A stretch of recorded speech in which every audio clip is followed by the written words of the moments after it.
사랑하는 성도 여러분, 그리고 진리의 말씀을 사모하는 모든 분들께 주님의 이름으로 문안드립니다.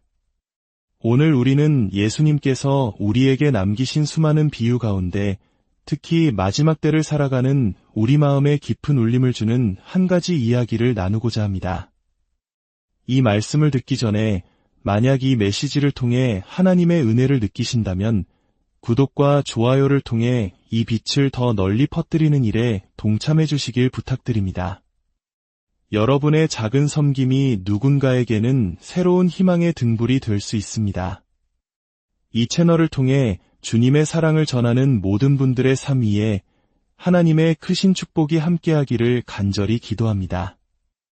오늘 우리가 함께 묵상할 말씀은 마태복음 25장에 기록된 10처녀의 비유입니다.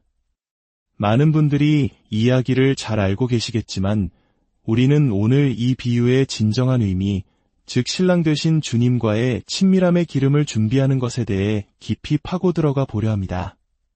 친밀함의 기름이란 표현이 조금 생소하게 들릴 수도 있겠습니다. 하지만 이 비유의 핵심이 바로 이것입니다. 이 비유를 제대로 이해하기 위해서는 먼저 더 큰 그림을 보아야 합니다. 마태복음 24장과 25장은 분리된 이야기가 아니라 예수님께서 십자가에 달리시기 전 제자들에게 마지막으로 남기신 하나의 긴 설교입니다. 이는 주님의 재림과 마지막 때에 관한 가장 중요한 가르침이 담긴 부분입니다. 예수님께서는 이 마지막 설교를 통해 당신 자신을 세 가지 모습으로 드러내셨습니다. 바로 신랑, 왕, 그리고 심판자입니다. 그분은 권능을 가진 왕이시지만 동시에 우리와의 깊은 관계를 갈망하는 신랑이십니다. 그리고 사랑을 방해하는 모든 것을 제거하시는 거룩한 열정을 지닌 심판자이시기도 합니다. 이 세 가지 모습은 결코 분리될 수 없는 우리 구원자 예수 그리스도의 온전한 모습입니다. 예수님께서는 마지막 때가 되면 역사상 가장 큰 부흥과 가장 큰 압박이 동시에 일어날 것이라고 말씀하셨습니다. 어느 한쪽만 오는 것이 아닙니다. 전 세계적으로 영적인 부흥의 불길이 타오르는 동시에 믿는 자들을 향한 핍박과 환난의 바람 또한 것에게 불어 닥칠 것입니다. 이는 인류 역사상 가장 영광스러운 시간이자 가장 어려운 시간이 될 것입니다. 이러한 거대한 배경 속에서 예수님께서는 우리가 어떻게 준비해야 하는지를 4가지 비유를 통해 연속적으로 가르쳐 주십니다. 이 비유들은 단순한 옛날 이야기가 아니라 마지막 때 교회의 성령님께서 강력하게 부어주실 4가지 예언적인 강조점입니다. 첫 번째는 무화과나무의 비유입니다. 시대의 징조를 분별하고 깨어있으라는 경고입니다. 주님은 마지막 때의 징조를 배우고 이해하는데 시간을 투자해야 한다고 말씀하시며 대부분의 사람들이 그렇게 하지 않을 것이라는 엄중한 경고를 덧붙이셨습니다. 그리고 그 비유의 끝에서 마지막 때 교회를 향한 가장 중요한 권면을 주십니다. 바로 깨어있으라는 것입니다. 그리고 깨어 기도하라고 말씀하십니다. 두 번째는 충성되고 지혜 있는 종과 악한 종의 비유입니다. 이 비유는 실망과 쓴 마음을 잘 다스려 충성된 리더가 될 것인지 아니면 불평과 원망에 사로잡혀 악한 종이 될 것인지를 묻습니다. 그리고 오늘 우리가 집중할 세 번째 비유가 바로 10처녀의 비유입니다. 이 비유는 두 번째 비유에서 지혜로운 길을 선택한 사람들에게 주시는 다음 단계의 메시지입니다. 쓴 뿌리를 피하고 선한 길을 선택한 것만으로는 충분하지 않다는 것입니다. 이제는 나와 마음의 연결을 계속 유지해야 한다고 말씀하십니다. 마지막 4번째는 달란트 비유입니다. 하나님께서 우리에게 맡기신 사역과 은사가 비록 작고 어렵게 보일지라도 그 가치를 알고 충성되이 감당하라는 메시지입니다. 자, 이제 이 거대한 흐름 속에서 세 번째 비유, 10처녀의 이야기 속으로 들어가 보겠습니다. 마태복음 25장 1절과 2절을 보면 이렇게 시작합니다. 그때에 천국은 마치 등을 들고 신랑을 맞으러 나간 10처녀와 같다. 하리니 그 중에 5은 미련하고 5은 슬기 있는 자라. 여기서 우리는 몇 가지 중요한 사실을 발견해야 합니다. 첫째, 10처녀 모두 신랑을 기다리는 사람들, 즉 거듭난 신자들을 상징합니다. 고린도후서 11장에서 말씀하듯 우리가 과거에 어떤 죄와 허물 속에 살았을지라도 예수 그리스도의 보혈로 우리는 하나님 앞에서 정결한 처녀와 같이 여겨집니다. 이것이 바로 복음의 놀라운 은혜입니다. 둘째, 10처녀 모두 등을 가지고 있었습니다. 등은 다른 사람들에게 빛을 비추는 것, 즉 각자의 사역과 섬김을 의미합니다. 10명 모두 나름의 사역을 감당하고 있었습니다. 셋째, 10명 모두 신랑을 맞으러 나갔습니다. 그들은 모두 예수님을 신랑으로 맞이해야 한다는 기본적인 가르침을 알고 있었고 그 메시지에 반응하여 나아갔습니다. 신랑 되신 주님에 관한 컨퍼런스에 참석했을 수도 있고 관련 서적을 읽거나 찬양을 불렀을 수도 있습니다. 겉으로 보기에는 10명 모두 아무런 문제가 없어 보였습니다. 하지만 결정적인 차이가 있었습니다. 5은 슬기로웠고 5은 미련했습니다. 그 차이는 무엇이었을까요? 3절과 4절이 그 답을 명확하게 알려줍니다. 미련한 자들은 등을 가지되 기름을 가지지 아니하고 슬기 있는 자들은 그릇에 기름을 담아 등과 함께 가져갔더니 예수님은 지혜를 아주 간단하게 정의하십니다. 기름을 준비하면 지혜로운 자여, 기름을 준비하지 않으면 어리석은 자라는 것입니다. 그들의 학력이나 재산, 인맥이나 영향력을 기준으로 삼지 않으셨습니다. 오직 기름이 있느냐 없느냐가 지혜와 어리석음을 가르는 유일한 기준이었습니다. 이 비유에서 기름은 바로 성령님의 임재와 기름 부으심을 상징합니다. 그러나 단순히 사역의 능력이 나타나는 것만을 의미하지 않습니다. 이 비유의 문맥에서 기름은 더욱 깊은 의미를 가집니다. 그것은 바로 우리 마음이 성령님을 통해 부드러워지고 주님을 향한 갈망이 커지며 그분에 대한 이해가 깊어지고 은밀한 중에 순종하고자 하는 열정이 자라나는 것, 즉 신랑과의 살아있는 친밀함 그 자체를 의미합니다. 미련한 5처녀는 자신의 등, 즉 사역에만 집중했습니다. 주님, 제게는 사역이 있습니다. 교회가 성장하고 있고 사람들이 저를 인정해 줍니다. 저는 괜찮습니다. 라고 말하며 정작 가장 중요한 기름, 즉 주님과의 개인적인 관계를 소홀히 했습니다. 그들의 사역 활동과 영향력은 커져갔지만 그들의 마음은 점점 주님과 멀어져 갔습니다. 외부적으로 하는 일은 커졌지만 내면의 경험은 메말라 갔습니다. 반면에 슬기로운 5처녀는 등을 챙기면서도 기름을 담은 그릇을 따로 준비했습니다. 그들은 사역을 버리지 않았지만 주님과의 친밀함인 기름을 최우선 순위로 두었습니다. 이것이 바로 주님께서 말씀하시는 지혜입니다. 한 목회자님의 간증이 이 메시지를 더욱 생생하게 설명해 줍니다. 그는 1980년대 후반, 30대 초반의 나이에 세계적으로 가장 영향력 있는 사역자 중 한 명과 함께 전 세계를 다니며 수천 명의 리더들 앞에서 말씀을 전하는 놀라운 기회를 얻게 되었다고 합니다. 모든 것이 흥미롭고 활기찼으며 그의 사역적 영향력은 날마다 커져갔습니다. 하지만 3년이 지났을 무렵 그는 마음속 깊은 곳에서 슬픔을 느꼈습니다. 그리고 성령님께서 마태복음 25장 3절 말씀으로 그에게 말씀하셨습니다. 너는 기름 없이 등만 가진 어리석은 자가 되어가고 있구나. 주님은 그에게 물으셨습니다. 마지막으로 기도실에서 내 말씀 앞에서 눈물을 흘리며 감격했던 때가 언제였느냐?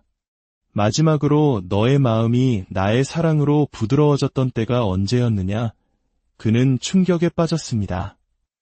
몇 달 동안 그런 경험이 없었다는 것을 깨달았습니다. 화려한 사역의 무대 뒤에서 그의 마음은 하나님과의 첫사랑을 잃어버리고 메말라가고 있었던 것입니다. 그는 자신이 신앙적으로 심각하게 퇴보했음을 깨닫고 함께 사역하던 리더에게 모든 사역에서 물러나겠다고 선언했습니다.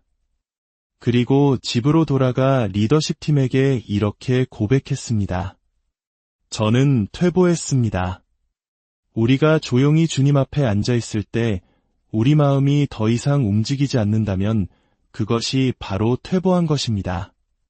저는 그렇게 살고 싶지 않습니다. 그는 모든 화려한 사역의 기회를 내려놓고 다시 하나님과의 친밀함이라는 기름을 채우는 데 집중했습니다. 훗날 돌아보니 그 결정이 그의 남은 인생과 사역 전체를 지탱하는 가장 중요한 전환점이었다고 그는 고백했습니다. 사랑하는 여러분, 우리의 사역적 영향력이나 활동 범위가 주님과의 마음의 연결보다 더 커질 때 우리는 잘못된 길로 가고 있는 것입니다. 하나님께서 부어주시는 은혜로 사역의 문이 열릴 때 우리는 모든 문을 무작정 통과하려 하기보다 내 마음에 기름이 충분한지를 먼저 점검해야 합니다. 만약 기름이 부족하다면 잠시 활동을 줄이고 마음의 연결을 강화한 뒤에 다시 나아가야 합니다. 비유는 계속됩니다. 신랑이 더디 오므로 열처녀 모두 졸며 잠이 들었습니다. 여기서 잠자는 것은 영적인 나태를 의미하지 않습니다. 슬기로운 자들도 잠들었기 때문입니다. 이는 우리가 기름을 준비하는 과정이 일상의 평범하고 반복적인 삶 속에서 이루어져야 함을 보여줍니다. 특별한 영적 체험 속에서만 가능한 것이 아니라 때로는 지루하고 고단한 일상의 한가운데서도 우리는 의지적으로 기름을 구해야 합니다. 그러다 밤중에 소리가 났습니다. 보라, 신랑이로다, 맞으러 나오라. 역사의 자정이 다가왔을 때 세 가지 외침이 울려 퍼집니다. 첫째, 신랑이 오신다.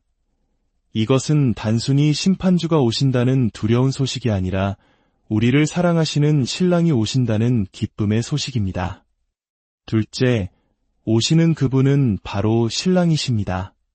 그분은 우리와의 온전한 사랑의 관계, 동등하게 멍에를 맨 신부를 원하십니다. 셋째, 맞으러 나오라. 이것은 우리의 삶의 방식을 바꾸라는 촉구입니다. 분주한 일상에서 벗어나 의지적으로 시간을 내어 그분과 교제하라는 부르심입니다. 우리는 달려가면서 기름을 얻을 수 없습니다. 그 외침에 모든 처녀가 일어나 등을 준비했습니다. 그때 미련한 처녀들이 슬기로운 처녀들에게 말합니다. 우리 등불이 꺼져가니 너희 기름을 좀 나눠달라. 그들의 사역이 힘을 잃어가고 있었던 것입니다. 마지막 때가 가까워질수록 어둠은 더욱 짙어질 것입니다. 세상의 타락과 핍박 속에서 얕은 심리학이나 긍정적인 생각만으로는 결코 영혼의 필요를 채울 수 없습니다. 사람들은 진짜 하나님을 만나는 길을 갈망하게 될 것입니다. 기름 없는 등불, 즉 주님과의 친밀함이 없는 사역은 그 빛을 잃게 될 것입니다. 슬기로운 처녀들은 대답합니다. 안 된다. 우리와 너희가 쓰기에 다 부족할까 하노니 차라리 파는 자들에게 가서 너희 쓸 것을 사라. 이것은 매정한 거절이 아닙니다. 영적인 준비와 하나님과의 역사는 결코 다른 사람에게서 빌려올 수 없다는 진리를 말해줍니다. 안수 기도를 통해 은혜를 나눌 수는 있지만 다른 사람의 영적 역사를 내 것으로 만들 수는 없습니다. 그것은 매일의 대화와 교제를 통해 각자 쌓아가야 하는 것입니다. 가서 사라는 말은 대가를 치르고 얻으라는 의미입니다. 이것은 우리의 노력으로 구원을 얻는다는 뜻이 아닙니다. 하나님이 정하신 방법, 즉 시간과 마음과 삶을 드리는 값비싼 투자를 통해 얻어야 한다는 뜻입니다. 더 이상 주변을 맴돌지 말고 삶 전체를 던져 주님과의 관계에 뛰어들라는 강력한 촉구입니다. 비극은 그들이 기름을 사러 간 동안 일어났습니다. 그들이 몇 년 동안 미리 준비했어야 할 기름을 급하게 구하러 간 사이에 신랑이 왔습니다. 준비되었던 자들은 혼인잔치에 들어가고 문은 닫혔습니다. 준비되었던 자들, 이보다 더 중요한 말이 있을까요? 이것은 단지 구원을 잃지 않았다는 의미가 아닙니다. 주님과 온전한 사랑으로 반응할 준비, 그분과 동등하게 사랑의 멍에를 맬 준비가 되었다는 뜻입니다. 이것이 우리 개인의 삶의 목표이자 인류 역사를 향한 하나님의 목표입니다. 뒤늦게 돌아온 미련한 처녀들이 문을 두드리며 외쳤습니다. 주여, 주여, 우리에게 열어주소서. 그들은 과거에 신랑을 맞으러 나갔던 경험을 이야기하며 문을 열어달라고 간청했을 것입니다. 그러나 신랑의 대답은 단호했습니다. 진실로 너희에게 이르노니 내가 너희를 알지 못하노라. 여기서 알지 못한다는 것은 그들의 존재 자체를 모른다는 뜻이 아닙니다. 나는 너희와 신랑과 신부로서의 친밀한 관계를 가져본 적이 없다. 우리는 그런 대화를 나눠본 적이 없다는 의미입니다. 이것은 마지막 때의 위대한 부흥에서 쓰임받을 기회를 잃는 것을 의미할 수도 있고, 더 나아가 구원 자체를 잃는 비극적인 결과를 의미할 수도 있습니다. 어둠과 적대감이 가득한 세상 속에서 앞으로 나아가지 않는 믿음은 퇴보할 수밖에 없기 때문입니다. 이야기를 마치며 예수님께서는 우리에게 명확한 결론을 주십니다. 13절, 그런즉 깨어있으라. 너희는 그 날과 그때를 알지 못하느니라. 깨어있으십시오. 그리고 기도하십시오. 이것이 주님께서 우리에게 주신 해답입니다. 너무나 간단해서 많은 사람들이 소홀히 여기는 이 길이야말로 신랑을 맞이할 기름을 준비하는 유일한 길입니다. 사랑하는 여러분, 오늘 이 말씀을 마음에 새기십시다. 우리의 삶에서 가장 중요한 것은 무엇입니까? 얼마나 큰 사역을 이루었는가, 얼마나 많은 사람들에게 인정을 받았는가가 아닙니다. 매일의 삶 속에서 신랑 되신 주님과 친밀한 교제를 나누며 그 사랑의 기름을 내 마음의 그릇에 채우고 있는가 하는 것입니다. 지금 당신의 등잔은 밝게 타오르고 있습니까? 그리고 그 등잔을 계속 밝힐 충분한 기름을 준비하고 있습니까? 우리 모두 슬기로운 다섯 처녀와 같이 늘 깨어 기도하며 주님과의 친밀함을 최우선으로 삼아 신랑 되신 주님이 오실 그날의 기쁨으로 그분을 맞이하는 복된 성도들이 되기를 주님의 이름으로 축원합니다.